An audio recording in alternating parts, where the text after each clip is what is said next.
ನಮ್ಮೆಲ್ಲ mutual fund ಇನ್ವೆಸ್ಟರ್ಸ್ನ ಫ್ರೆಂಡ್ಸ್ಗೆ ನಮಸ್ಕಾರ.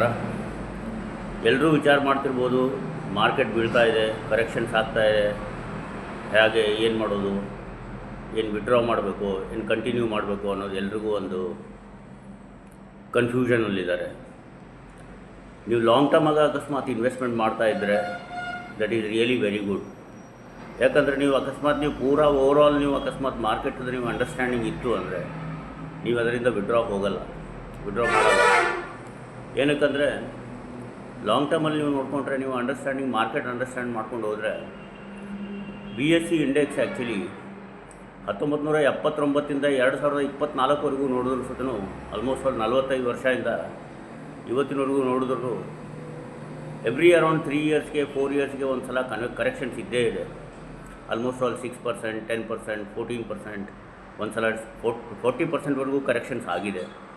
But Indian market is so challenging and so opportunistic actually.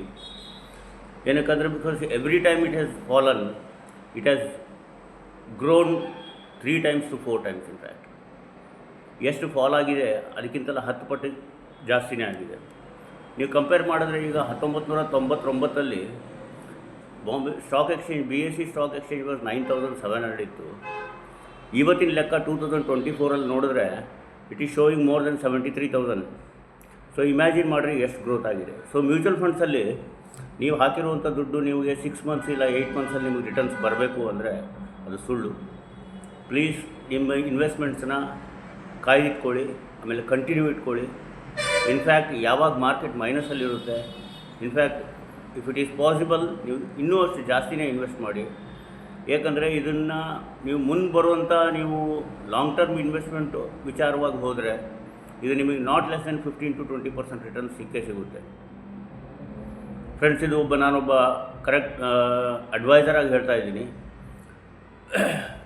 These corrections are common actually. ನೀವು ಎಷ್ಟೇ corrections ನೋಡಿದ್ರು ನಮ್ಮದು ಹೈಯೆಸ್ಟ್ ಕರೆಕ್ಷನ್ಸ್ ನೋಡಿದ್ರೆ 28 to 30% ಒಂದೆರಡು ಸಲ ಕರೆಕ್ಷನ್ಸ್ ಆಗಿದೆ, ಇಲ್ಲ ಅಂತಲ್ಲ. But every time when it has got the corrections, every time ಒಂದೊಂದು ಸಲ ಕರೆಕ್ಷನ್ಸ್ ಆದಮೇಲೂ ಮತ್ತೆ it has grown 3 to 4 times actually. Every 5 years ನೀವು ಚೆಕ್ ಮಾಡ್ತಾ ಹೋದರೆ 1979 2024ವರೆಗೂ ಎವ್ರಿ 4ರಿಂದ 4.5 ವರ್ಷ ಇಲ್ಲ 5 ವರ್ಷ ಒಳಗಡೆ Sensex have doubled actually. Continuously double ಆಗ್ತಾ ಹೋಗ್ತಾ ಇದೆ. ನೀವು ಬೇಕಾದರೆ ಇದ್ರದ್ದು ಚಾರ್ಟ್ ನೀವು ಗೂಗಲಲ್ಲಿ ಸಿಗುತ್ತೆ, ಗೂಗಲಲ್ಲಿ ಚೆಕ್ ಮಾಡ್ಕೊಳ್ಳಿ. ಎವ್ರಿ ಇಯರ್ ಯಾವ ಥರ ಗ್ರೋತ್ ಆಗಿದೆ, ಯಾವ ಥರ ಎಷ್ಟು ಕರೆಕ್ಷನ್ಸ್ ಆಗಿದೆ, ಯಾವ್ಯಾವ ಇಯರಲ್ಲಿ ಕರೆಕ್ಷನ್ಸ್ ಆಗಿದೆ. ಇದೇ 2 ವರ್ಷ ಹಿಂದ್ಗಡೆ ಏನೂ ಕರೆಕ್ಷನ್ಸ್ ಇರಲಿಲ್ಲ. It was growing very good actually. So this year ಈ ವರ್ಷ ಇದು ಕರೆಕ್ಷನ್ಸ್ ಬಂದಿದೆ. And I am sure that ಇದು ಫ್ಯೂಚರಲ್ಲಿ ಇನ್ನೂ ಮುಂದೆ ಹೋಗುತ್ತೆ, ಇನ್ನೂ ಜಾಸ್ತಿ ಆಗುತ್ತೆ. Believe it or not, it will cross more than 1 lakh BSE 1 ಲಕ್ಷಕ್ಕಿಂತಲೂ ಮೇಲ್ಗಡೆ ಹೋಗುತ್ತೆ. ಸೊ ಆಟೋಮೆಟಿಕ್ಲಿ ಇಂಟರ್ನ್ ನಿಮ್ಮ mutual fund investment also grow ಆಗುತ್ತೆ. ಈ ಥರ ಸಾಕಷ್ಟು ಎಕ್ಸಾಂಪಲ್ಸ್ ಕೊಡ್ಬೋದು. ನಾವು ಮ್ಯೂಚುವಲ್ ಫಂಡ್ಸಲ್ಲಿ ಯಾವತ್ತೂ ಆದರೂ ನಾವು ಫ್ಯೂಚರ್ ರಿಟರ್ನ್ಸ್ ಬಗ್ಗೆ ಅಂತೂ ಏನೂ ಹೇಳೋಕ್ಕಾಗಲ್ಲ. It might be bit lower or it might be bit higher. But one thing is sure, long ಟರ್ಮಲ್ಲಿ ನೀವು ಯಾವುದೇ ಇನ್ವೆಸ್ಟ್ಮೆಂಟ್ ಇರಲಿ ಅದು ಜಾಸ್ತಿ ಆಗುತ್ತೆ. ಯಾಕಂದರೆ ನೀವು ನೋಡ್ತಾ ಇರೋದು ನಾವು ಪಾಸ್ಟ್ ಪರ್ಫಾರ್ಮೆನ್ಸಿಂದನೇ ನಾವು ಮಾತಾಡಬೇಕು.